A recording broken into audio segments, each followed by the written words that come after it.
me hit this streaming button. Yeah, we gonna stream. That's what's happening. That's what we doing. All right, let me hit the record. Ooh, got it, thanks. She says it's so hot, but she's like recording in progress. Yeah. There are times I really worry about you. Only times? Not all the times? No, not all the time. Just all right. Who's got all the noise in the background? I might. Let me close the door. No, that's not me. Yeah, was it? Oh, okay. It was Tina's fault. Of course. All right. Let me pull the script up. I'm excited. It's been a few weeks. All right. You guys ready? Let's do it. Yep. On this episode of the CultureSmash cast.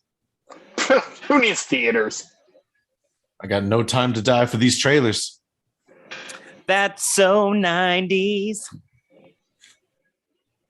It's the CultureSmash cast, episode 580 for October the 13th, 2021. I'm Stephen Lackey, editor of CultureSmash.tv. Nico? Nicholas Qualls, contributor to CultureSmash.tv. Nathan? Nathan Savino, contributor to CultureSmash.tv. And Zach? Zach Martin. I watch too much crap. Welcome back, Nathan. It's been a few weeks. It's been a while. Yeah. Yes. You've been travelings, and I'll be gone for another couple weeks. So enjoy me while you have me. Oh, I'll pass. I had so many things I was going to say, and I thought, maybe I'll just not do that. You want these biddies. Well, we spent 12 straight hours together. I think if, I could have got them if there was time, because even by the end, someone was dozing off. What the hell were you wanting to do with the biddies? I don't know. Well, do we want to talk about what the dozing off was during? Yeah, because normally we start with what's everybody been up to, but we were all together for the now annual. It's our second one, 12 Hours of Terror. Yeah, it was fun. 7 straight horror movies. It was a good time. Well, I would say 6 horror movies and 1, I guess, award-winning movie. I don't know what you call it. I'm gonna slap you. Oh, I come through here and I kill you. It definitely was anticlimactic. It was not anticlimactic for me. Yeah, kick him. I'll kill you. Kick him. So I was just telling that to Ada because, of course, she didn't participate with us. But I told her, it wouldn't be a good 12 Hours of Terror if we didn't have something really divisive. And climax sure did divide us, boy. I did not see that coming, honestly. Yeah. You guys, literally, of everybody I know who's seen it, are the only ones who didn't like it. Only ones. I've seen. I was shocked. Here's the thing. I'm not saying I didn't like it. I didn't like it for the genre of films we were supposed to be viewing. I was wondering if that was the case too, because it's not a horror movie. Yeah, it was not in the theme of the night to me. Disagree. I don't know. I find that movie to be one of the scariest movies I've ever seen. It's terrifying to me. It's horrifying for me. Yeah, I love it. So we're talking about Gaspar Noé's Climax. That was one of our 7 movies we watched for the 12 Hours of Terror. I will say this. If I would have saw that standalone, not in a 12 Hours of Terror theme, I feel like I would have walked away appreciating it a lot more. But because it was lumped into a genre of movies, I was very disappointed. It was the only movie I started to doze off during. And the beginning of it, I can almost see it because it's so meditative with the music that like keeps going for like a really long time. But boy, I don't know. That movie just works on me. It's like anxiety. It is anxiety. Yeah, it's so much anxiety for me. Anyway, it was fun. We had 7 movies. I think everybody had a couple that they really liked, at least 2 or 3. So that's a pretty good ratio. I mean, some of these movies are hard to find. Yeah. Well, I mean, one of them we watched is a French movie. If you're listening to this and you want to see it, called Inside. And not only is that movie hard to find, it's also, when you do find it, it's hard to find the uncut version. You can find it that's an hour and 18 minutes. It's on YouTube. Yeah. Well, that's the weird part is you're like, I want to go out and buy this movie. Yeah. Good luck. Exactly. And it wasn't technically YouTube. It was in Google Play Store. And they have it uncut. Yeah. And see, once you buy something in the Google Play Store, you can access it through your YouTube account. Okay. Which is how we streamed it. And it's so annoying as a physical media collector for me to have bought that movie on a streaming service, but I imported it. Like, I had to have that thing. Like, it was a pain in the ass to get it imported on Blu-ray, and I got it here, and there were no English subtitles. So it's hard to get. So if you want to see it, beware though. It is a hardcore movie. That is not underselling it. That is so good. So good. And it's, it's one thing to have a gory movie, like Night of the Living Dead has a lot of gore in it, but contextually the gore in this movie is really disturbing because it's successful in its atmosphere and all the other stuff. Really cool. So it was a fun night. And Zach and I, well, me for sure. Maybe Zach. I don't know. Hopefully. Looking forward to a second 12 Hours of Terror this weekend at the Belcourt Theater here in our city. The funny thing is that I had local people comment on when I posted socially. I saw that. Wait, yeah, it's not until this next weekend. What did you do? It's like, oh, no, this is separate. Exactly. I'm not doing the other one. Join us. So you should join. Well, you can't join us now. It's sold out. Find a ticket and join us. That's true. Well, I'm sure there'll be some tickets for sale because people will be like, what did I do? I don't want to do this now because it's a commitment. It really is. Do people scalp outside the theater? Like, I saw the first two movies and I don't want to watch the rest. No, I don't think I've seen that. I don't think I've ever seen that, but they probably should try because usually there's some people that give up. By that second or third film, they go, you know what? I'm actually too tired. I'm gonna go home. Yeah, and these seats are not comfortable. That's the worst part. Is just, you're right. Those seats are terrible. Well, but it kind of helps me stay awake. Like here in this space, the seats are pretty damn comfortable. So it's easy if you're tired to sort of drift off a little bit. You get used to it. Also bring a pillow. Yeah, I'm taking a pillow. But, I mean, you get used to the pain. You know what helped us get through our 12 Hours of Terror though? Sitting on the front row so you can stretch out as far as you want. No, that would have made it more relaxing. What helped us get through our 12 Hours of Terror is coffee. And that coffee was delicious. Yeah. Because it had skinny mixes in it. It did. Oh, can you tell me more about that? I can. Skinny mixes are, well, see, you threw me off now because I can't read my script because I can't segue into it. So let me just.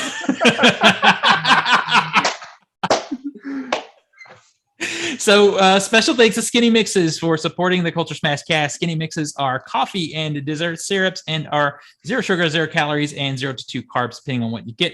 Head on over to skinnymixes.com and try some of their delicious syrups, such as white chocolate, salted dark chocolate, salted caramel, and the variety of cocktail mixes, with my favorite being the margarita.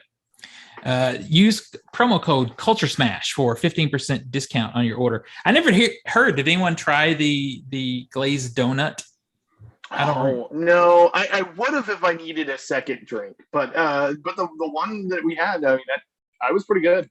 You went with mocha, the white just chocolate. Yeah, the white chocolate is white chocolate. Yeah, you went basic. And I actually have two kinds of mocha. I have one that has MCT in it, which is the same thing that's in Bullet coffee.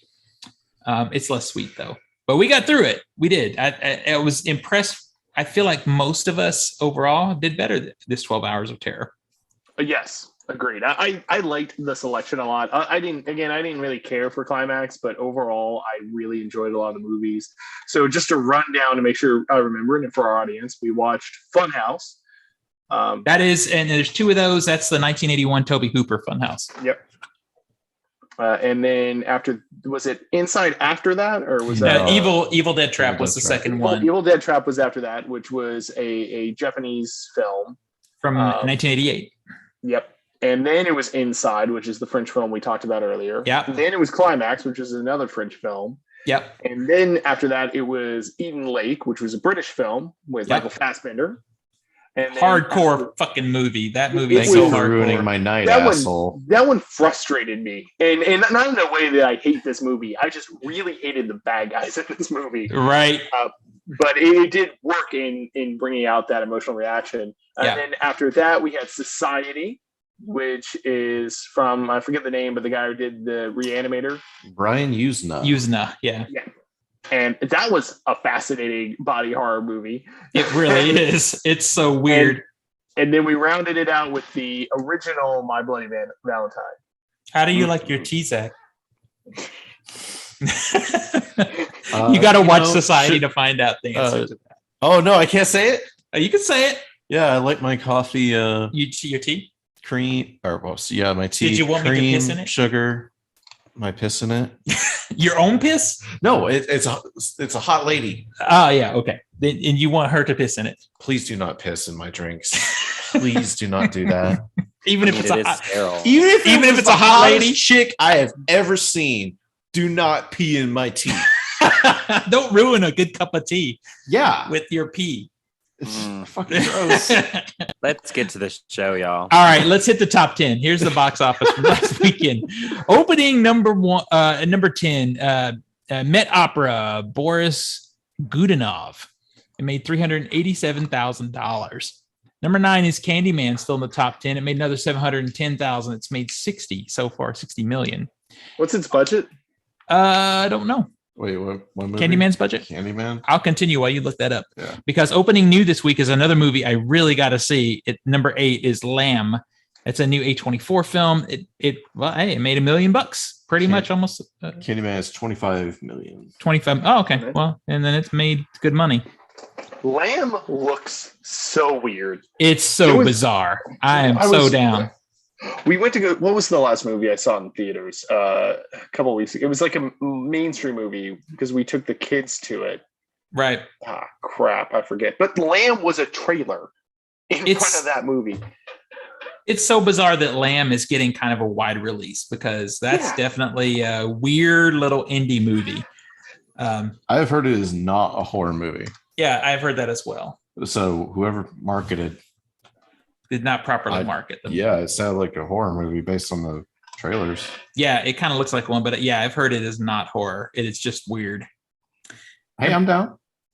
Number 7 is Dear Evan Hansen. It made $1 million. It's made 13.7 so far. Number 6 is Free Guy. Made another 1.2 million. It's made 119 so far. It's that one's out on the physical. Dear Evan Hansen needs some work to do Yep.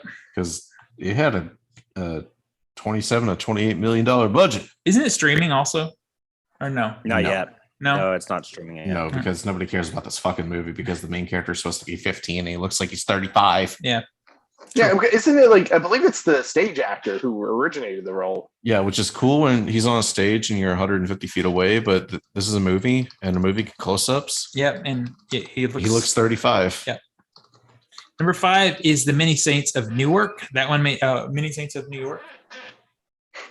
Many Saints of Newark. It made 1.4 million. It's made 7.3 so far. I kind of want to see this movie because I was a Sopranos fan.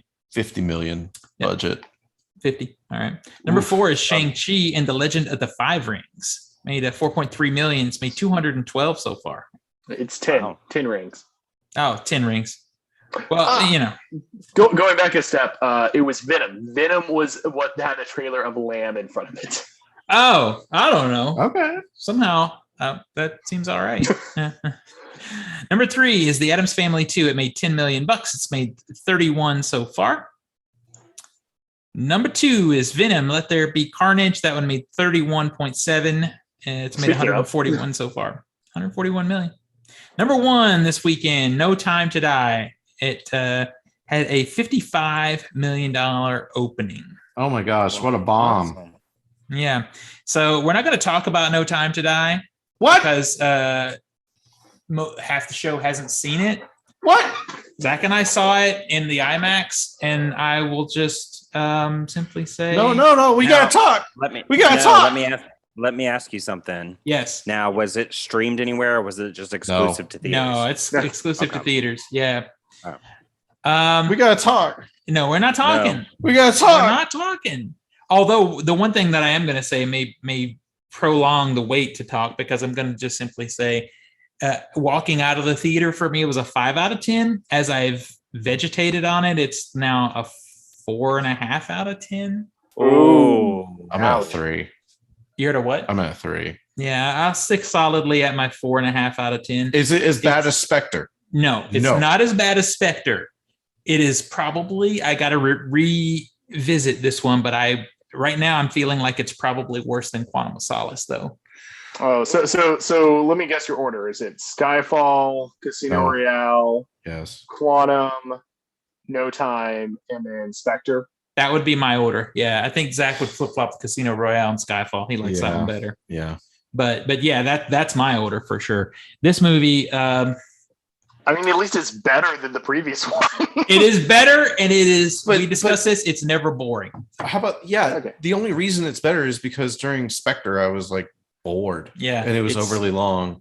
This one is 2 overly hours long. and- Also, Yeah, this one's overly long, but at the Inspector, there was a scene where a huge base blows up and it feels like the climax of the film. And then the film goes on for another like 30, 40 minutes. That never happens here. But at the same time, it is too damn long. it's too long. I made it all the way through without a pee break. 0 P breaks. Don't go to IMAX. It's not worth it. Worth it. The IMAX sequences don't really take advantage of the format. Dude, they didn't even shoot the climax of the film or the cool forest sequence with IMAX cameras. Yeah, Like, I kept thinking, man, this sequence would be so cool in IMAX. but it's not. It's not. Anyway, not that good. Can we No, Just we'll revisit. We're going to give a week or two, a week, maybe 2. Maybe. These people had the same amount of time we had. We went aggressively fast for this. you did go aggressively fast. We and did. actually canceled my gaming plans to go. I didn't get home till Oh. 11:30. Yeah. I was like, son of a bitch, That was this a movie is 7 long. p.m. showing. Yeah, it's 2 hours and like 45 minutes plus trailers. We were in there for 3 hours something. What night did you go? Monday. Monday. Oh, Yep. So opening this weekend, Halloween Damn Kills is currently at 55% on Rotten Tomatoes. Which is also streaming. Yeah, I'll see that in the theater though. And then The Last Duel, which I'm also curious about, is at 88% on Rotten Tomatoes right now. I'm a All James Bond fan. I gotta wait. For what? For them? No, I'll wait. All right. rant. Let's, To so rant. there Get this hatred out. there are a lot of movie trailers. This And a TV series trailer. and TV series too. So let's oh, just. I missed that one. Which one did you miss? The Black Phone. oh, Blew it. You Yeah, blew it. Blown it. So let's talk about the Scream 2022 trailer. What did you guys think? well, we already know Zach's opinion We do. because he posted it on the group. But for me, I'm excited for it. I like that they did kind of, it's like homage to the original Scream. But they're bringing back like the main 3 characters as like, I guess it would be like mentors to what's going on in the town now, because it feels different. It definitely feels different than Wes Craven. Oh, I- yeah. No one has his style. Yeah. Go- I go don't ahead, like Nico. that it's called Scream. That is I- the laziest. No, the laziest would be doing Scream 5. It's also more sensible because now you have 2 screams and it's stupid. I hate it when movies do that. And I that's think and it that's what makes they're going to sense. do. They're just going to start attaching the year to the end of it. They did And with it's Halloween. so I hated it then. It is dumb. But I think You've it done kind of- it 3 times with Halloween. All right, hang on. But I think it makes sense though too if it's going to be a completely different. It's not going to be based around. It doesn't seem like it's going to be based around Sidney Prescott. It's going to be. But it's based got- Then you call it something else. But it's still got Sidney Prescott in it, though. It's got Sidney Prescott in it, but you got to identify with the same branding. So I Yeah, think they I could do just- that. Like the Nightmare on Elm Street did like the new Nightmare, and you could do Yeah. other things like the. What's it going to be works called? better. Holler? I agree. Yeah, Call right. it With stab. Call it If they were stab. doing, if they were doing that, if they were doing a full reboot, this is a new iteration of Scream. Yeah, call it Scream because Friday the 13th did that. Made sense. Friday, Nightmare on Elm Street did that. Made sense. Although that one sucked. But I mean, that makes sense. Halloween did that originally with Rob Zombie. So that makes sense, but this isn't a reboot. It is still a continuation of the same story. I mean, the idea of it trying to focus attention away from Sidney Prescott doesn't work when the key line of the trailer is, I'm Sidney Prescott. Of course I've got a gun. Yeah. I mean, it really is a zinger. But I think that complaint is going to be minor if the movie actually ends up being good. No, Oh, because it's it's good. going to Yeah, be, hey, I watched it's- Scream. Which one? It's people are just Good saying one. 2022. That's what people will say. Let me see the I- 2022. Hey, I went and saw Halloween. Which one? The good one. That's easy. The Which good one? The 2018 one? No, Oh, I loved it. I said the good one. I mean, you're right. You did. I'm saying what people would normally say. I have such mixed feelings. I feel like I got to go back and watch the original Scream again to decide how I feel about this one, because I remember when the original Scream came out and it was Wes Craven and Kevin Williamson is this new hotshot writer that he really liked, and I saw the movie and I liked it, but then I grew to hate it because I hated what it did to the horror genre. All of a sudden, every horror movie had to be meta, had to weaken the audience, Had to be written by Kevin Williamson. had to have a character in it who knew the rules of horror movies. We still struggle with that bullshit today. we do. Yeah. I just saw something the other day that had that in it with this kid who just knew way too much about fucking horror movies. And it just ate me up. So now I feel like I got to go back and look at it again with fresh eyes because I became so jaded about it because of how destructive to the genre that it was. Well, if you're going to go back and look back, you need to watch all the Scream movies and see the progression of Scream as it relates. I've seen them all before, and the thing that I can remember about it is the first one was like the best one of all of them. Like, they progressively got worse. 2 was okay. 3 was bad, and I never saw 4. My favorites are the original and 4. Okay. I heard good things 4 about was 4, good. but I didn't care. I guess I need to re-look now because I like the cast, and it's neat to see them all back in this trailer, or some of them. The thing about 4 is it also felt like it was kind of doing this because 4, like 1, 2, and 3 were pretty quick succession, and then 4 was a break after several years, and it's like, let's go revisit Sydney and have kind of a new generation. And it feels weird that it's doing it again, although given the twist of the killer in 4, it makes sense that they're not like going with that character anymore. Yeah. But they're also, I think that's why they're shying away from Sydney, because they even say that like the Dewey character in the trailer says this feels different. It's not the same setup as the previous, like it's new target.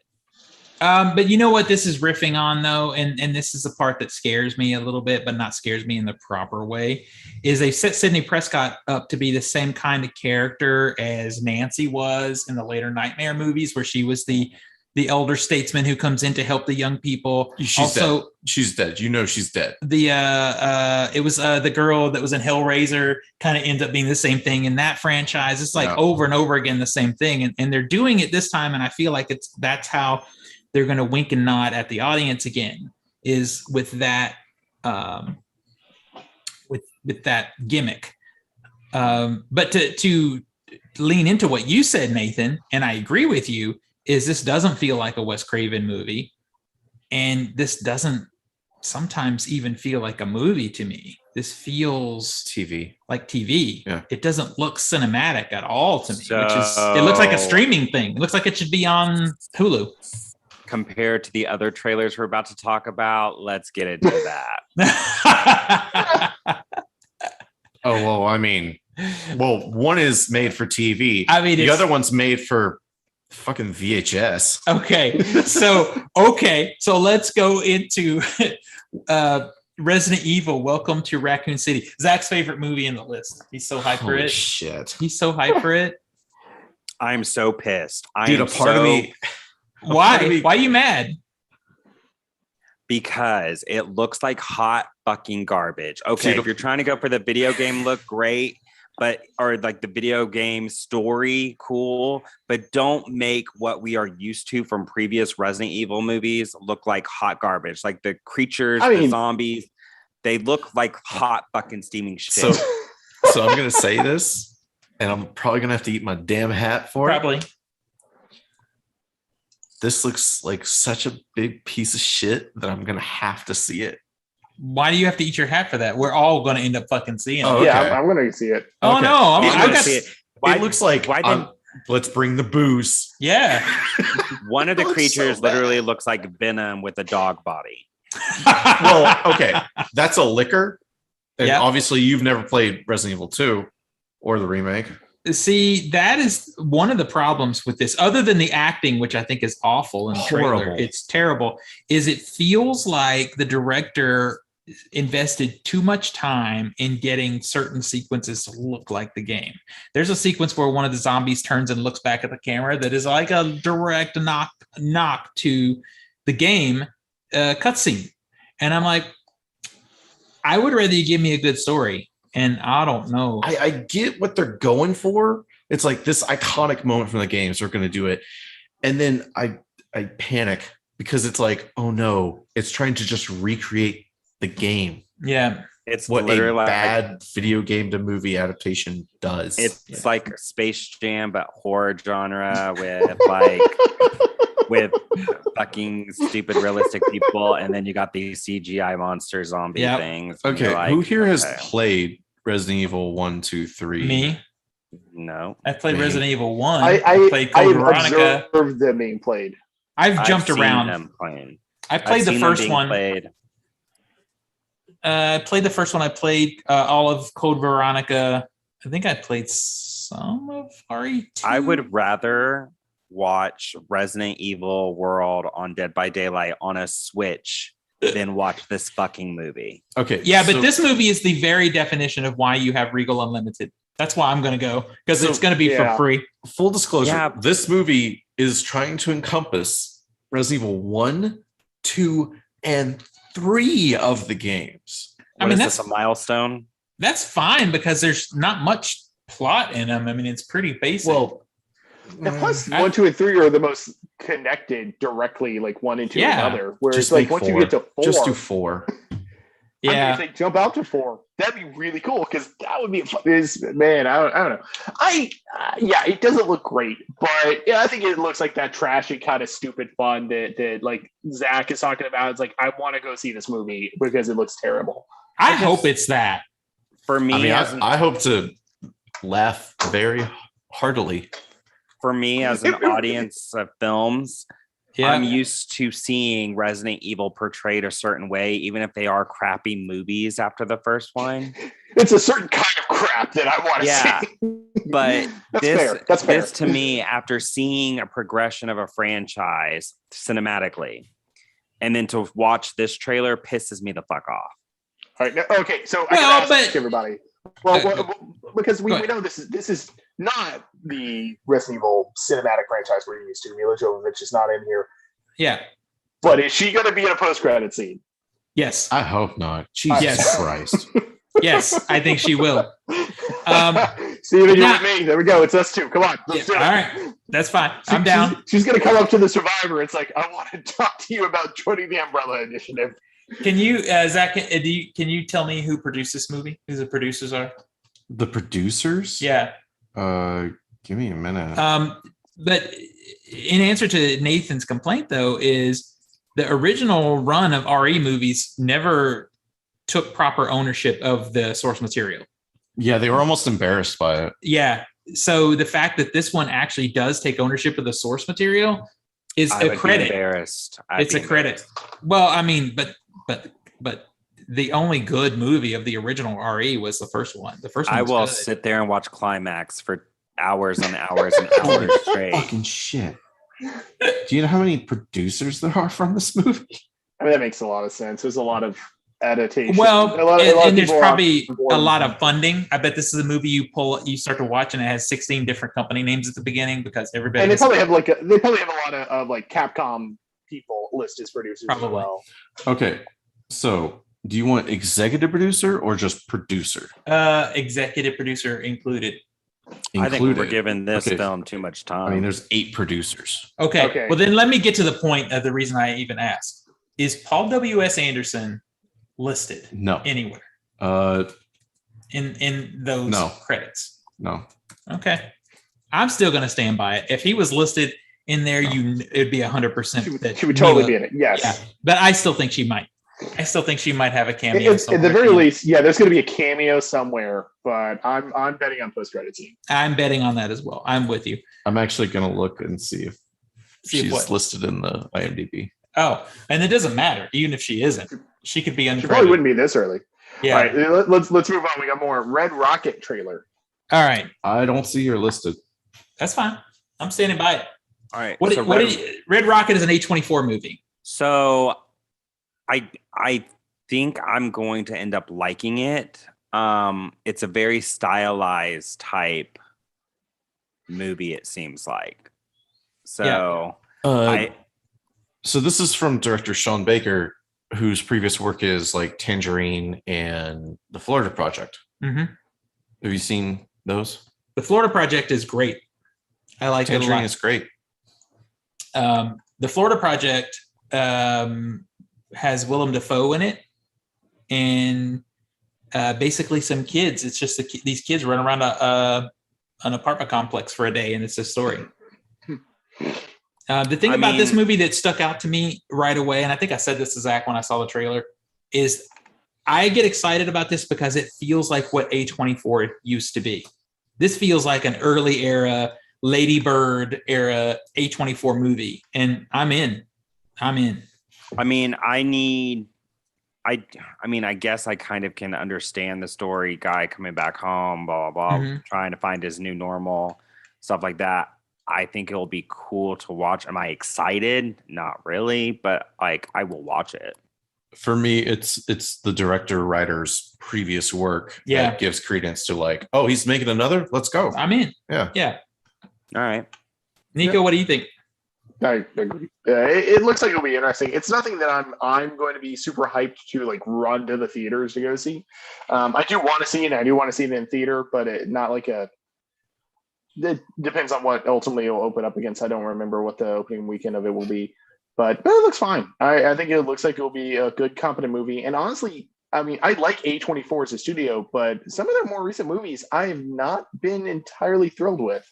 I agree. Yeah. They went into this sort of elitism space that I haven't really appreciated, which is kind of why this gets me excited, because this feels like more old school indie movies. Feels like I go, on a Saturday afternoon to the art house theater, to the Belcourt, and have a great day with it. I agree. It's not like, oh my God, my most anticipated movie of the year. But when it comes out, it's A24, looks like a good story. It's a really good director. I'm down. Yeah. It's probably the best movie in this list. I mean, yeah, it's definitely the best in this list. Yeah. I wouldn't say that. So what would you say? What's the best movie in this list? Let's keep going. We're not done with the list. We're into 2 more trailers. I know what you did last summer. The next trailer is a TV series.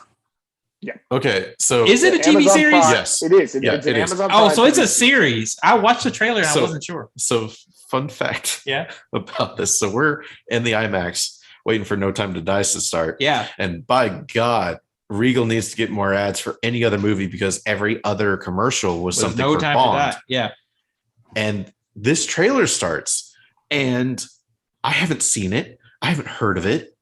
And I'm like, holy shit, it's I Know What You Did Last Summer. And then it's actually I Know What You Did Last Summer.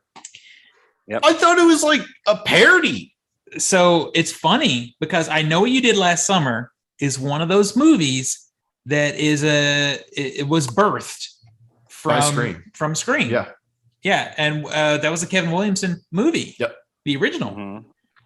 And I liked the original okay. I felt it was a really tame little movie that Like wasn't. the second one better. Fun fact: Jack Black is in the sequel. Yeah. So when I saw this, I'm like, oh, so this one's probably going to be about as tame as the original, except it's going to add a bunch of like Gossip Girl shit that's going to annoy me. Well, it's going to be a series, so yes, it is. Yeah, it's like, oh, you fucked my boyfriend and all this stuff. I'm like, oh So god. it's going to be a revenge drama type thing. It's definitely it's an Amazon series. So I think I'm going to give it credit for being Amazon. God, because I think they will do okay with it, but I don't think we need this story retold. It needed to. I'm more concerned now that I know it's a series and not just a one-off movie. It looks like it's following the same premise, just breaking it down into episodes. What were you going to say, Nico? Well, no, it's like we don't need the story retold. It's like we don't need Scream retold. Like, yeah, if we don't. All of these revisitings of these franchises, we don't really need to do. You can change though. Scream. You can take. I don't know. You're basically flipping it around for. It's going to be 8 episodes. Yeah. Is that what you said? All right. So you can take the I Know What You Did Last Summer. Well, you can take Scream and alter it. The I Know What You Did Last Summer, all they basically are doing is doing the same story. They're flipping it around to make the killer not a man, but a female. We don't know who the killer is yet. And yeah. We don't know the person they hit's a female. Okay. But we also don't know if the person they hit is going to be the killer this time. And that was always the mystery of that story. That was the mystery of the story.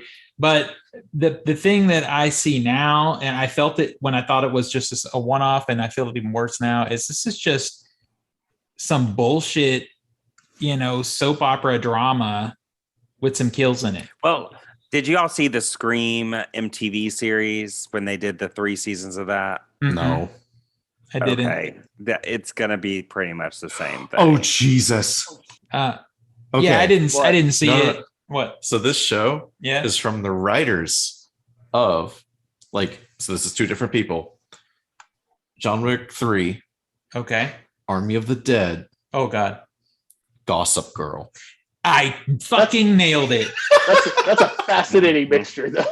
Well, Gossip Girl is from one, and then the other 2 on the other. That's because, and that's exactly what this feels like, a blend of those 2 things that doesn't fucking work. I won't be watching this one. Unless I hear really good things, I won't be watching this one. Outside of the fact that the Amazon Prime app sucks and it's hard to navigate, and I get annoyed with it. From executive producer James Wan, because it's my most exciting one. So the final trailer is The Black Phone. This is Scott Derrickson, who did Sinister. It's his new film. It's what he picked up to do when he fell out of Doctor Strange, when he was supposed to do the Doctor Strange sequel, and it brings back that teaming of him and Ethan Hawke. I think this is gonna be the best one on the list of the trailers we watched. Can we all agree, though? Trailer on the list. Definitely the best trailer on the list. So can we agree though? This is the worst trailer on the list. Huh? It shows the whole fucking movie. Well, okay. So from that perspective, I feel like it. You see that this killer kidnaps this kid. This girl has a psychic link. These dead people call him on the phone, help him escape. He's running. I like it shows all of that. It feels very Stephen King-esque with the kind of. It does. I bet you there is so much. There's so much more of a deeper plot to it. There better be. There are shit. I hope. Because based from what I gathered, it gave me Silence of the Lamb feels. It gave me It feels. It gave me the sinister type feels. It gives me sort of that abstract, what if? For me, I think it'd be cool. I'm just hypothesizing right here. That the Ethan Hawke character is actually that little boy grown up, and he has all the personalities of the children. So it's like 9. It's like that type. I hope it's not that, because it's very Split. Yeah, like the Split. I don't think it should be that. I hope not. I think it did need to go into a bit more detail than usual because of how much they're playing with the fantasy stuff. Like, if they didn't tell us, if we didn't get to see anything about the psychic girl or anything, that would be a weird buy-in once we're in the movie, and we didn't see that one coming at all. So I don't know. It really depends on how they nail that last act of the movie. If we feel like they actually told us everything. Yeah. But I like Ethan Hawke in this. He looks Ethan Hawke looks great. He's like he's like a twisted Willy Wonka. Yeah. It's he looks like he's great. And here's the other piece that kind of has me enthusiastic about this movie is right before the marketing push for the movie started, it played at Fantastic Fest and blew the fuck up. Everybody who was at that fest was raving about this movie. Yeah, probably because they didn't see the trailer. But I don't care about that. What I care about is a movie good. And the words that I'm hearing from that festival screening is that it was amazing, that it's really, really good. And Fantastic Fest is no joke. They have really good content. Yeah, and let's not forget. Oftentimes, when we see a trailer, what we see in the trailer is not actually in the film. Some of the stuff is not. Okay, in the film. And I hope it's called false advertising. I hope. I do actually hate that when it's not in the movie. But what I do like is when the trailer lies, like the stuff is in the movie, but it gives you a certain vibe, and it ends up being something different. I appreciate like when they're like the hunt. Like the hunt. Yes, agree. I don't mind even like CGing stuff like in the Avengers trailers. Don't mind that. Yeah.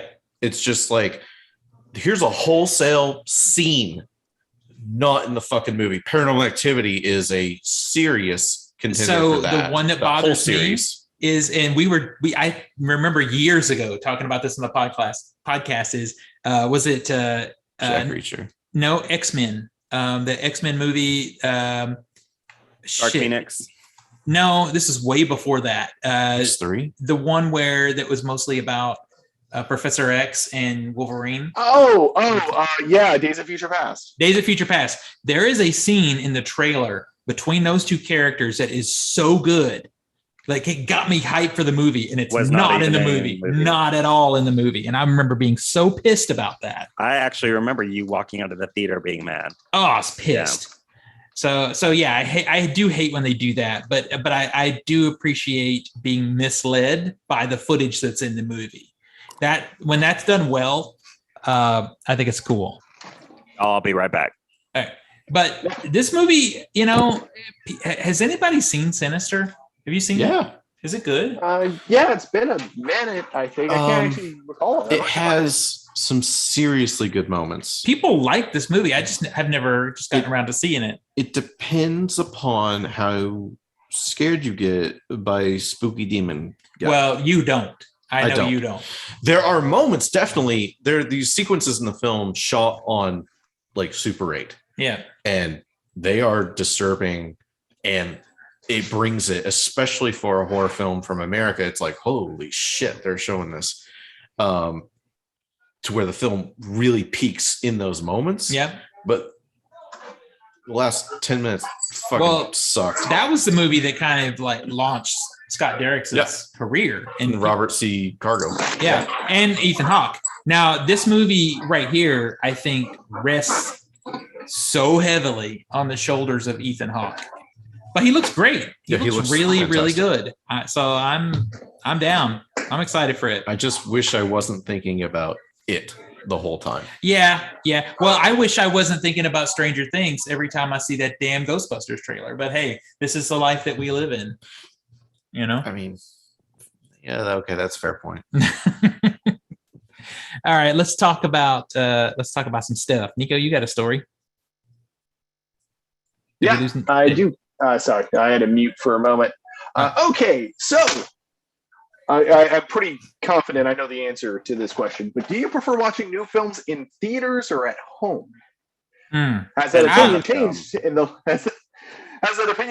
last year plus of theater closures and simultaneous releases? It has not. Well, in an opinion piece on Tech Radar, executive editor Gerald Lynch pined after his premium experience watching No Time to Die in a new Odeon Lux cinema in central London, complete with Dolby Vision HDR screen and Dolby Atmos overhead surround sound, comparing it to a very lackluster and drab viewing of Shang-Chi in a standard multiplex.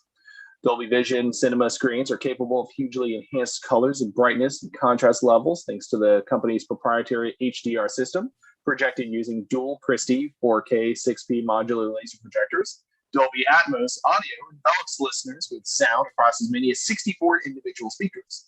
This gap between the high-end theater experience and standard has led Lynch and possibly many others to prefer staying at home if they can't get that premium theater experience. Of course, not all of us have the HDR 4K screens with Atmos speakers at home like Lynch claims to have, but still, if your local theaters are planned with poor projection, shoddy screens, limited sound, would you still prefer hitting the multiplex versus the couch? Okay, so this article, I know that Zach and I had exactly the same reaction to it. Is the first 2/3 of it is like spot on, and then that last third is all about the freaking, but I have such a nice system at home. I'm fine to watch stuff at home. Yeah, go fuck yourself. And it's a weird, tonally a weird article anyway, because he raves about theaters for the first 2/3 and then switches gears and is like, just watch at home. But the point that he makes, the one point that is in there that I think is true is for theaters to pull people in now, especially now more than ever, is they can't fucking have dead pixels on the screen. Like my theater, one of the screens in my theater, because we were looking at a movie tonight and choosing not to go because we know that particular screen has a dead pixel. And I'm not spending money to look at a red dot. I've actually heard 2 theaters now have dead pixels. 3 and 10. 3 and 10. Yep. Or not 3 and 10. 10 and 2, right? No. 10 and it's another one. It's another one. It doesn't matter because the good screens are still really good. But that and the other point that's there is the gap between the really premium experience and the regular theater experience is really widening. It truly is. And we were having this discussion tonight about how one we cares, in the other Dolby one doesn't. Atmos. But I mean, is it that much different than the way IMAX has always been? Because you pay a premium to go to an IMAX screen, and it's just you do tend to forget the period of IMAX to where they had a xenon projector. We have a grand theater style screen, so it's 143. It's massive, and that projector couldn't even fill the sides. Yeah. Now with the laser one, yes, it could fill the sides. It's big. It doesn't fill the whole screen because we're cheaped out, but it's a massive improvement versus what it was, which was a downside from switching from 70 millimeter to this cheaper digital stuff. Yeah. Now, the other thing you have to consider about this article is he's comparing a digitally shot Marvel film, Shang-Chi, to a 70 millimeter IMAX film. Exactly. That was another point. And you and I can tell you can't compare them. The 70 millimeter / IMAX footage to 35 millimeter. It is night and day. It is. And plus Shang-Chi has a bunch of, 2K CGI in it. Yeah. And I'm sure, the Bond movie has some too, but not to the level of Shang-Chi. Shang-Chi at the end of it is nothing but a cartoon. These things make it not necessarily the most fair comparison. Because even in that screen that he was in, that dull drab screen he was in, No Time to Die probably looked pretty fucking good in that theater. Yeah. It probably would look really good. What you have to do to really make that kind of comparison is see the same movie on both screens. Because then you can say legitimately, I've seen the same footage twice. This one is better, or the gap is close. But the other argument that I don't agree with is, okay, so the drab screen, it's still going to be bigger. It's still going to be louder. You're still going to see more detail and hear more detail than you're going to hear at home. I don't care how nice your system is. I don't care how nice my system is. If we go to a good theater downtown, we're still going to get more pieces of that puzzle. To me, and on top of that, I do believe, and this is a symptom of pandemic that we're going to have to get by. It's going to take a while. Is the group experience is not to be underappreciated.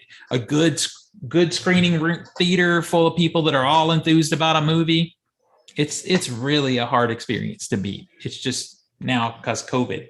And speaking of No Time to Die in Dolby Atmos, yes, did you notice the Atmos effects in the IMAX theater? I don't. So there was some moments where they were listening to stuff with earpieces in their ear, Oh. and it was coming in from the Yeah, overheads. That's right. Which was really cool. It was minor though. It was a cool moment. Yeah. You know, it's like you really utilize this. So cool. Steven didn't even notice it. I didn't notice. I don't remember noticing it. Yeah. I'm gonna slap both of you. That's true though. I mean, don't remember noticing. oh no. And he The has audio- heightened senses. Except I also have tinnitus. Yeah, it's an interesting article. And Nico, you had to know that this was going to be a discussion point when you posted it, because I don't know, man. I don't know. It's, to me, there's still not a comparison. As nice as these home systems are getting, you know, I'm real comfortable. We had a great 12 hours of terror here in this room, but I still love it in the theater the most, even if I'm in that theater by myself. Which I got a little bit spoiled. I was complaining the other day about No Time to Die. I'm like, shit, there's other people in here. When actually it is a good time. I kept looking around, by the way, if you've been listening to the show for a while, there was somebody in that room that had Mike's laugh. I kept thinking, there was Mike in this room? Because I hear him in three rows back. I hear him laughing, damn it. It wasn't, but it sounded like him. All right. I know that you guys have less to say on this subject than me and Zach.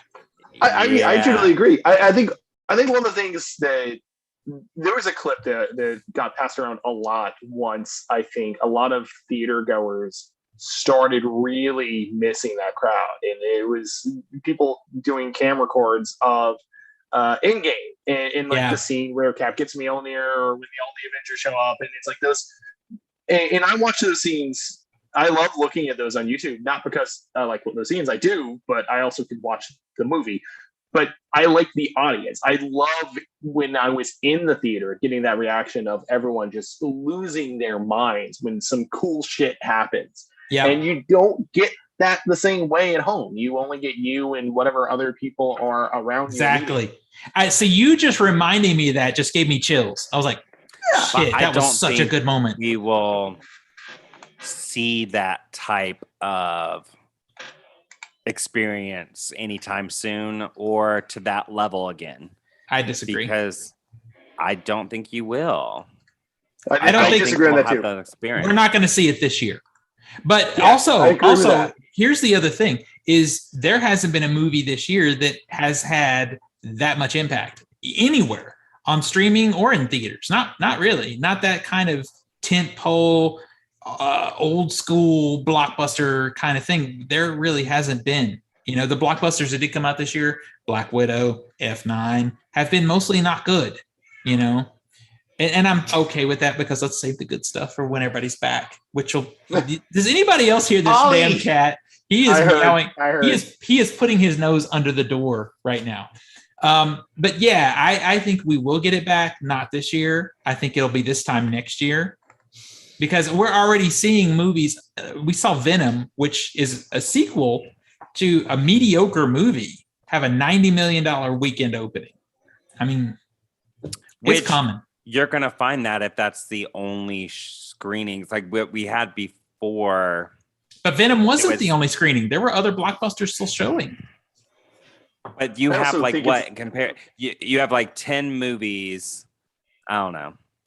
Also, like while you said Venom was a mediocre movie, like the first one, a lot of people did really enjoy that first Venom movie. They did. Even if I agree, it's also a lackluster movie. I'd also say this one's a better movie. Well, and I will say a lot of people ended up liking Venom better once it was released, and now they had something to go into to want to go to see Venom. Yeah, I mean, I remember when I saw Venom, I did not like the movie mostly, but I do remember thinking there's some good moments in it. So I'm probably going to try and see the Venom sequel this week. Yeah, I don't know. I think once people remembering that event, it's such a good example that you bring up because I don't think we're ever going to have that magnitude of Avengers type movie franchise again. I do. I think we will. It's just not going to be immediately soon. It might be a bit. I do. Yeah, I 100% think we will. I think a lot of people hoped that maybe Dune would be that kind of thing, but it's not. It's not sounding like it will be.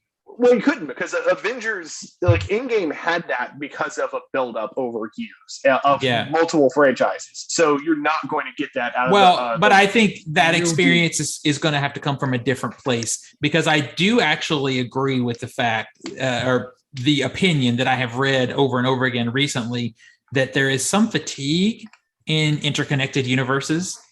I feel it. I love the interconnected MCU. It's the way I read the comics, but I do feel like there's too many studios are trying to do it now, and I think people are getting fatigued by that. So I think you're going to have to go old school Steven Spielberg type of filmmaking to get that kind of experience in a single movie. But I think you can. I think, we had movies like E.T. back in the 80s that could give you that powerful moment at the end that everyone could share without having to go across 10 movies.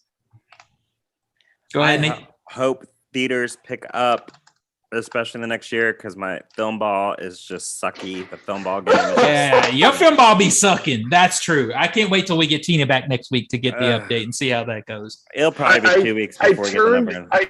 I turned to Tina after we watched Venom, and I told her that it's like her stealing Spider-Man from me probably won me the film ball. It probably did. It probably freaking did. I'm so annoyed. All right, Nathan, you got a story, don't you? All right. France has selected Julia Ducrano's Cannes Palme d'Or winner Titan to represent the country for the 2022 Oscars in the Best International Feature category. Of course, you give me the French one. Dang it. Ducrano's This is what you get for not liking climax. I know. Ducrano's revenge drama beat out the other 2 titles on France's shortlist, Happening, a period abortion drama, and The Stronghold, a crime thriller. Titan is by far the most radical of the 3. The featured Ducrano's follow-up to her well-received cannibal coming-of-age story, Raw, which was a great movie. The film has won over audience. Titan has sold more than 300,000 tickets in its home country. Neon, which released Titan domestically this month, took in more than $500,000 on its first weekend, the biggest opening for a Palme d'Or winner in over 17 years and the largest French opening in North America in more than 15 years. Wow. Neon will like its chances in the Oscar race. The last time it picked up a Palme d'Or winning international genre film was Bong Joon-ho's Parasite, and went on to win the Oscar for Best Picture. The shortlist for the international film or international feature category at the 2022 Oscars will be unveiled on December 21st. Nominations will be announced on February 8th, and the 94th Academy Awards will be held on March 27th. Okay. When I saw this, I was in a little bit of shock because this movie. Now, I don't know. You all saw this at the Bell Court, right? Yeah, we saw this. I don't know if we saw it. I feel like we experienced it. It was more than just watching something. This movie is batshit crazy. I couldn't even tell you what genre this movie is. Yeah, it's like 4. I can't even tell you what it's about, and not because I don't want to spoil it, because half the fun of that movie is just going, what the fuck? And the fact that this is the movie that France has chosen to represent them in the Oscars. I don't know. I'm like, I am without words on this. This movie is fucked up. It's fucked up. And it's good. I mean, there's like 5 moments in the film where we were curling into a ball. Yeah, literally in the fetal position in the theater. Almost covered my eyes during a scene. I was so disturbed by what I was seeing. Yeah. And this is going to be an Oscar nominated movie. I love it. Which means y'all should go see this. Suddenly I care about the Oscars because of this movie. I don't know. Y'all liked Climax, so I don't know if I can trust. No. You liked Raw? That was her kindergarten movie. Yeah. Titan is her college thesis. Dude, because this got rated R. Yeah. Somehow. This isn't because it's a foreign film and it didn't get wide release. because this is an NC-17 movie. I mean, I would have easily been, if they had gone not rated, I'd have been like, yeah, I see that. I see that. And this is another movie, speaking on the previous story, where that moment that happens in this movie in the theater with the crowd that we had was outstanding. And it was outstanding in a different way. It was outstanding because you could hear an audible gasp in everybody in the room except me and Zach, because we both busted out laughing. Because that moment is funny and fucked up at the same time. And the reaction was just, I'll never, like, we could have been sitting polar opposite ends of the theater. We still would have laughed. Yep. It's like you guys, Nico, you and Tina, especially, because it's easy for you. You guys need to go see this movie. And Nathan, I think you could see it too, because it's showing in a limited release in Regals. Yeah. So you should see it. AMC. AMC? AMC. Yeah, so you have to spend money for it. But I'm telling you guys, once you see this, you'll be like, this is an Academy Award nominee. Holy shit. I mean, it's beautifully made. There's a oneer in this movie. Oh my God. That's just, you can't look away. It's so good. But damn. I mean, I don't know if I can think of a time where a movie like this has been Oscar nominated. Yeah, it's playing in like several theaters where in Orlando? In Orlando. Well, there you go. Take your ass to the theater, boy. Go see Titanic. I don't know if it's going to be playing Friday. Let me tell you. I don't know if it's going to be playing past Friday, so catch it tomorrow. You better see it fast. All right, let's talk about some TV, right? So there's a couple things. Has everybody watched or finished Squid Games? No. Yes. No? Nico. Damn you. You're fucking killing me. All right, me. so we watched the first episode with the boys, and then like a couple days later we were talking about what to watch before or after dinner, and one of the boys went, let's watch the last episode of Squid Games. Like, you mean you watch all of the rest of the Squid Games? We haven't. We're not ready yet. So we watched a little bit more, and I like it. I just haven't had a chance to sit down and watch more of it. So I will say, after watching Squid Games and then starting Alice in Borderland, Squid Games is by far the superior. I am not completed on Alice in Borderlands. I'm still watching it. Here's the things I will say. Both are limited TV series, like 6-8 episodes, something like that. One is Japanese, the other one is Korean, and they have a similar plot set up. It's weird because the Japanese one, which is Alice in Borderlands, to me obviously feels like it is a higher budgeted series, but it looks development sucks. But it looks more like a video game than Squid Games. Squid Games looks like real people and has real characters. Whereas so far, I feel like Alice in Borderlands is more video game cutscene, less character information for me to lock onto. But I'm going to finish it because it's an interesting comparison. Where are you at in Alice in Borderland? In Alice in Borderlands, so I saw the well, I don't want to say too much because I don't want to spoil for Nico because he hasn't watched it. I just finished the Heart episode. Okay. So you're pretty, you haven't gotten to the main thrust of the show. I haven't yet. So, but we'll see. We'll see. I recommend so far though. I recommend them both. I recommend them both. I think, like I said, when I finished Squid Game, this just comes down to preference. Do you like chance or do you like, mind puzzles? Yeah. Squid Game is chance. Between Squid Games and Alice in Borderlands and the fucking Great British Baking Show, I'm back on Netflix more than I have in a long time. There's some contrast for you. I'll watch an episode of Alice in Borderlands and then I'll put the Great Baking Show on to go to bed. I mean, I rate these. I have started the new Great British Bake Off season 2.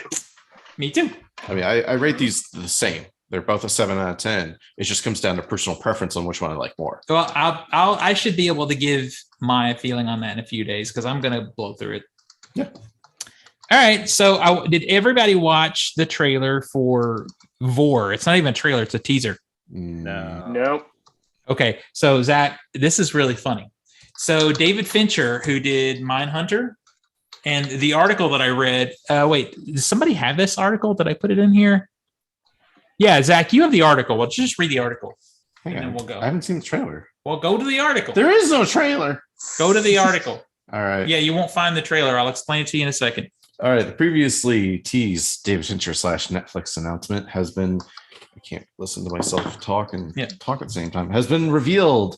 And just to get this out of the way, it has nothing to do with Mindhunter because there are people who enjoy Mindhunter, but I am not one of them. Same. Rather, the streaming service has revealed that Fincher is producing a new docuseries celebrating the art that is cinema.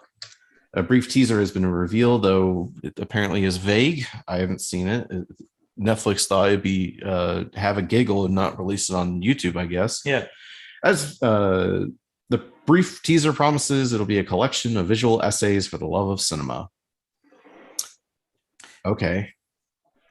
So basically, yeah. So there's a quote from one of the producers in there, but basically the series is 10 to 30-minute episodes that are basically that. Each episode is a love of cinema, and it's not always a good, like it's something that particular, it's done by these 3 different filmmakers. They either something they love about cinema or something they didn't. It's just something it's a visual. I don't know if you guys have seen a visual essay before. I'm sure you probably have, Nico, right? A visual essay about film is usually kind of more artsy. It's like a sequence of images and video from whatever the subject is with voiceover from the creator. Mm-hmm. So yeah, basically they put this teaser for it out on Twitter. I didn't see it on YouTube. I saw it on Twitter. Yeah, I just saw it. And it's literally like seconds long. It's like, I can describe the whole teaser for you here.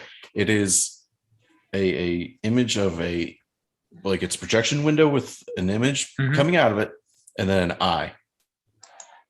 And then it says, this is what, it's a collection of video essays from David Fincher. Yeah, it's literally all of this right now. And that's it. But David Fincher doing video essays about movies and movie experiences that he loves. Yeah. I'm in. Let's watch it right now. Give it to me. Put it in my brain. Now, inside baseball, when I first read the synopsis, I was like, fucking hell. Because there's something I've been working on that Zach and I have had on the back burner that is real similar. And I was like, oh shit. But it's not that. It's really close though. It's close. What we are going to do is less artistic. But anyway, I'm in. There's not much to say because it's a teaser, but this is actually something that I would really be interested to see. Although it's ironic that it's on Netflix, a company that's trying to kill theaters. I just hope it's classic Fincher and not modern Fincher. I mean, Mindhunter had a good look to it. It was just kind of boring. That's the problem with modern Fincher. Yeah, it's kind of boring. Did you like that movie he made that Mank? Mank? No, I hated Mank. What was the problem with Mank? It was boring. It was boring. I liked House of Cards though. Till the last season. That's the tail end of his classic era. I know. When he was dabbling with TV, and then he just stopped. Like Gone Girl was his last film. I don't know. I hope he kind of can do the Scorsese thing. You can love or you can hate Scorsese, but when he talks to you about movies, you fucking want to watch everything he talks to you about because you feel that passion. Mostly. Even if it's a bunch of bullshit our house movies that I hate. Films. Yeah, I still, when he talks about them, I want to see God, it. 8.5. Yeah, I'm tired of fucking 8.5. This is one of those times where I'm glad the Zoom only goes from the chest up because you guys didn't have to see what I just saw. Oh, let me stroke my penis harder. Oh my God. That's a Fellini film. All right. I'm gonna come. All right, Nathan, you got another story. Yes. That 70s show is back, but this time they're going to the 90s. Netflix has greenlit a 10-episode spinoff of the popular sitcom That 90s Show, reuniting original series creators Bonnie Turner and Terry Turner. The streamer announced Friday. Kurtwood Smith and Deborah Jo Rupp, who both starred on That 70s Show, returned to reprise their roles as Red and Kitty Foreman and serve as executive producers. In the spinoff, the story picks back up in 1995 with Leah Foreman, daughter of Eric and Donna, visiting her parents for the summer, where she bonds with a new generation of Point Place kids under the watchful eye of Kitty and the stern glare of Red. Sex, drugs, and rock and roll never dies. It just changes clothes. The original series debuted August 1998 and ran for 8 seasons and 200 episodes before it ended in 2006. Though Fox launched a sitcom that had similarities to That 70s Show that was set in the 80s called That's 80 Shows, it was not considered an official spinoff. That series lasted only 1 season in 2002. So are they supposed to be I guess they're like grandparents? Yeah, they're the grandparents. Well, I mean, the amount of time that's passed, they've actually properly aged. You know, well, but I'll tell you though, the actress that plays Kitty kind of looks the same. She really does. I was thinking that too. You know, she was just in WandaVision. Yeah. I like her. I like her as an actress. I enjoy her. I think she was one of the better parts of That 70s Show, honestly. I feel like it's going to be one of those things where we get guest appearances of all the other characters, kind of like how they did with Fuller House. I just think this is a hard thing to do, though. There's a lot of shows that they've tried to do this and just didn't work. The Fuller House is a good example of one that I haven't watched, but I understand that it's good. If you like the original, it's a good follow-up. Mm-hmm. And apparently Young Sheldon does well. I mean, it's not my genre of choice. Mm-hmm. The funny thing is probably That 70s Show is one of the few remaining kind of sitcoms that I actually paid attention to. I kind of like the first season of Modern Family, I guess, but I don't know. I'm not the audience for this. I want to say at least half the show. That 70s Show? Yeah, when I was growing up. I watched it long enough to know that the red-haired girl was hot. I liked her. Does anyone have a show set in the 90s? Does anyone else have a show set in the 90s? Does anyone want a show set in the 90s?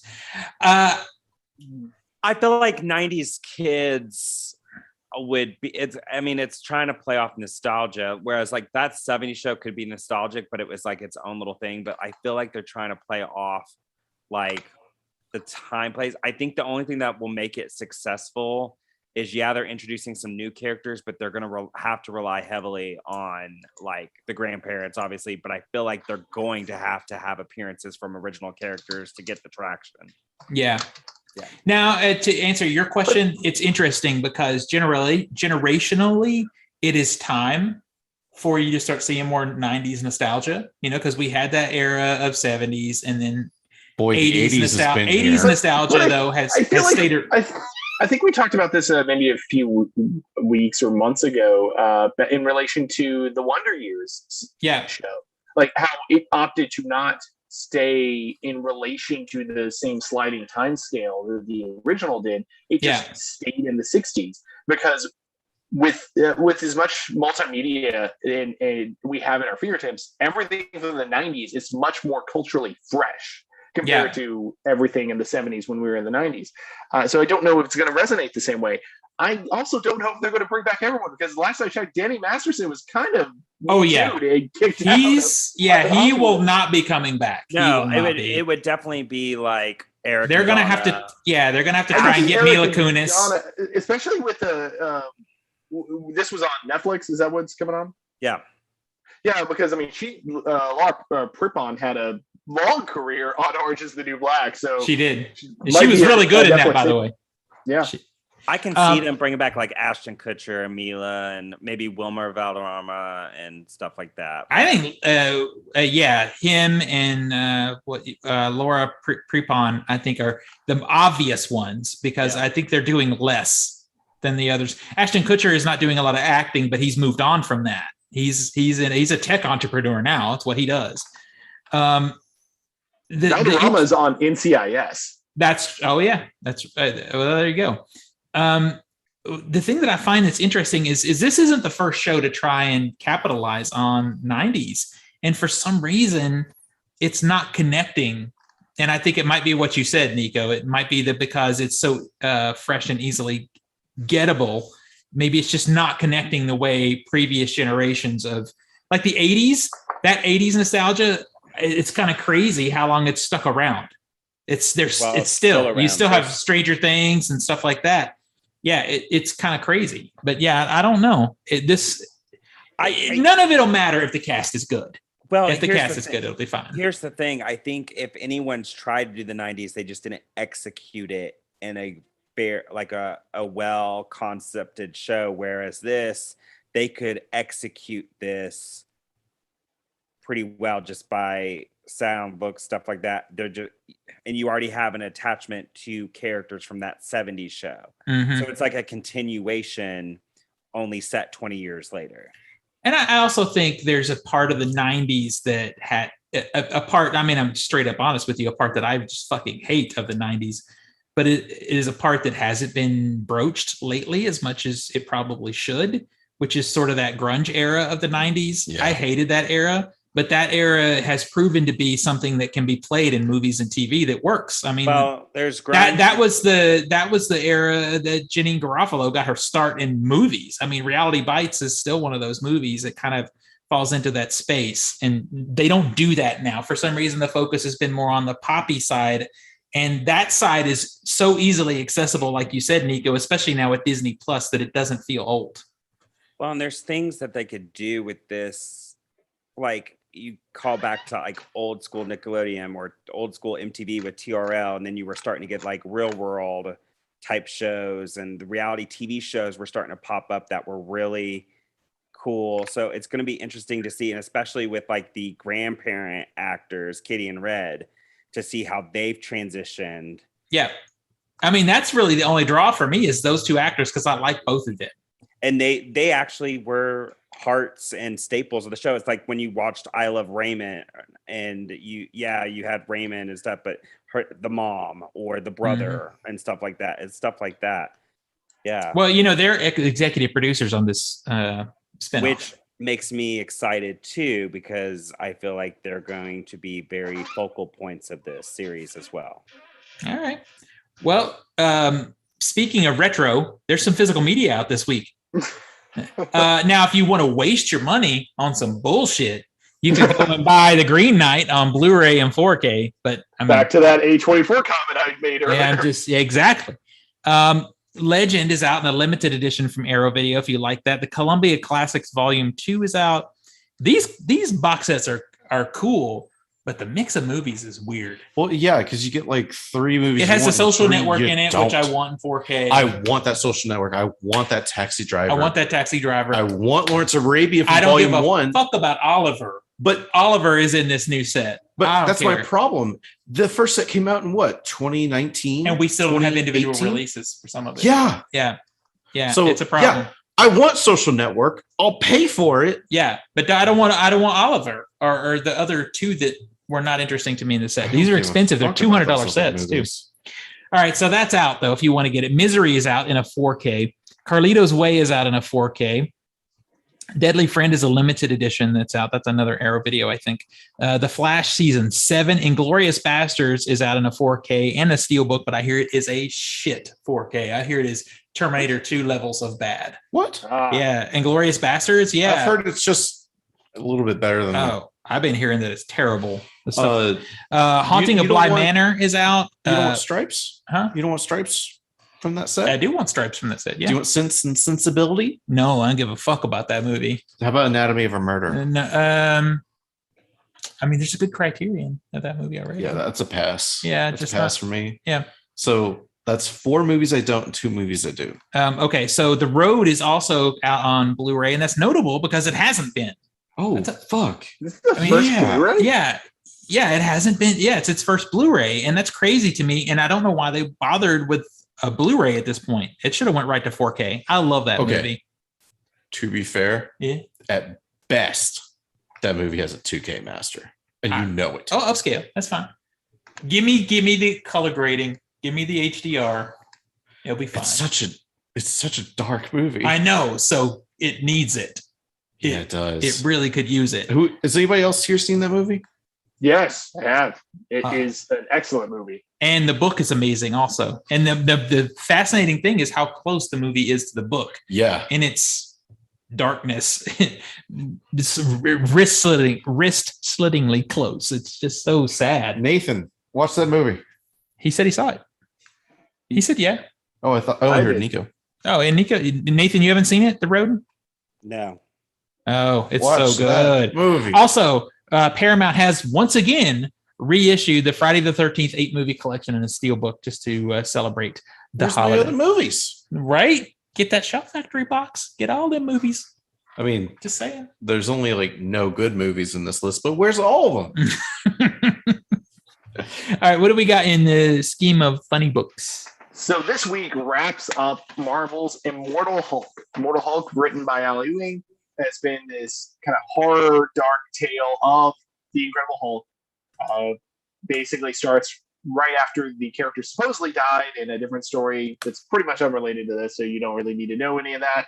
Just going into it, it just seems the Hulk cannot die, and Bruce Banner is just kind of scared. And it kind of goes into a lot of the Hulk mythos, brings in a lot of the different Gamma-related characters like Abomination, Leader, and stuff like that. It explores the different facets of Hulk personalities that Banner has, such as the typical Savage Hulk, Grey Hulk, things like that. It's a highly lauded series. Issue 50 is the last one, and that drops this week. If you've been following it, enjoy. If not, trades are out for all the various volumes, and this one will be coming out soon. And I highly expect this to be in an omnibus at some point. I'm not into the cover art on this one, by the way. It's All of the cover art from the entire series of issue 1 onward has been by Alex Ross, which is a story artist in comic books, and particularly does a lot of cover art, and typically does very light looking characters. And yeah, some of the Hulk one is just kind of weird, but he definitely is leaning towards making the Hulk look more monstrous, more akin to like the original depictions of a very blocky, not quite as like rippling muscle individual. Yeah. I mean, I guess that makes sense, but it didn't connect with me. The Hulk in this one isn't as monosyllable, just always talking in third person. CultureSmash is definitely smarter, more intelligent, and sinister. It comes out at night, which is a conceit of the original Hulk. Would transform at night, not necessarily whenever he's angry and things like that. Oh, wow. I didn't know that. So, yeah. Wow. How did I know that? Revisits definitely a lot of stuff from the early days of the Hulk franchise. So it's pretty neat. And yeah, that's the last issue. It's going to be really interesting because right after this, so Al Ewing has been writing Immortal Hulk, and Donnie Coates has been writing Venom, and then they're flipping places. Ewing is going over to Venom now that Coates has finished his work, his epic Venom story arc with like King in Black and all that. And then Coates is going to be taking over Hulk after this. So both of those works stand pretty isolated. Like you can just read those writers, those creators' runs just in and of themselves. All right, cool. That's I learned something I did not know about the Hulk tonight. That's fascinating. Now I kind of want to see the story because it's definitely fascinating going back and reading any of those Silver Age 60s Marvel storylines and seeing what didn't stick. Like the aspects of the characters that did not necessarily carry through to our current understanding and the pop culture representations of those characters. Awesome. All right. Well, you can see that cover art I'm talking about if you head on over to CultureSmash.tv. It is posted there along with Nico's thoughts on this and links to other stuff. All right, y'all. Let's bring this to an end. I actually don't have to pee this week like I usually do at the end of every show, but I am very hungry. So, Nico, where do we find you on the internet, sir? You can find me on Twitter and Instagram under Nico Scream, NIKOSCREAM, usually posting photos of my dog on my Instagram, which also go to my Twitter. I talk about stuff I'm reading. I just finished, I talked about yesterday, but I just finished today reading or listening to On Writing, Stephen King's memoir. How was that? It's fascinating. So it is very much both a memoir and also a writing tutorial. It's pretty much Oh, divided wow. up into 3 chunks. It's like the first chunk is Stephen King's life into actually then becoming a published author with Carrie and all the early stuff, and then all the addiction problems that he had as well throughout his life. And then it goes into here's all the writing lesson stuff, and then it goes into, by the way, I got hit by a van. That kind of held things up for a little bit. Is that an Audible?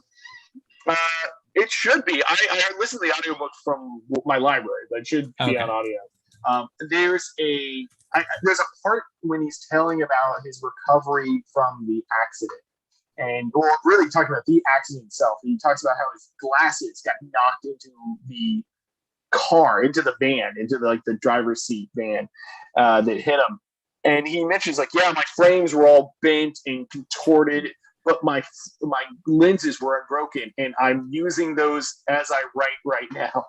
He took the lenses from his glasses. Oh my God, that's awesome. I'm like, this is Stephen King. He could have just got new glasses. There's something fitting about that with him, though. Oh, that's totally awesome.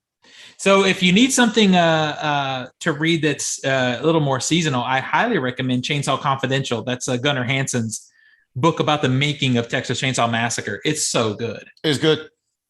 I actually finished it. I need to. Mm-hmm. It's it's a good audiobook too, because he reads it himself. He reads it himself. All right. Nathan, it's so good to have you back on the show. We miss you. Well, thank you. It was good to be on. Where do we find you on the internet? You'll find me on Instagram, Nate_R_70. And you can find me, man, I don't play much games anymore. I know we haven't had much time. Yeah. But we have to schedule some DVD because I have yet to see the Pinhead character. I'll have to wait till next week because I leave tomorrow for 5 days. Son of a bitch. Yeah. All right. Zach? You can find me on Master of the Matrix 91. That is on what? Instagram. I'm on it. I've been confused that way. You can also find me on Steam as well as you're gone, buddy. Discord. I'm a dangerous mute lunatic. Thank you. It makes me feel better as a human to see you fucked up. Find me on all the finer social media spaces, but mostly just Facebook under CultureSmash. And Off the Shelf Movie Night, you can find me there. I'll be updating, doing videos of my 31 days of Halloween. I'm going to watch 31 movies this month. A lot of people are doing a movie a day, but I actually don't have to do that because we did 7 straight movies last weekend. This coming Saturday, I'm doing another 7 straight movies. I'm assuming it's got to be 6 to 8. Probably it'll be 7. Also. 7. It's usually 7. Yeah. So, but yeah, I'll be posting those movies throughout this month over on the YouTube channel. And also you can see my fat cat if you go to Kaylee the Chubbs on Instagram. But that's spelled like Kaylee from Firefly, Kaleigh. I guess that'll do it. We'll see everybody next week. Bye, everybody.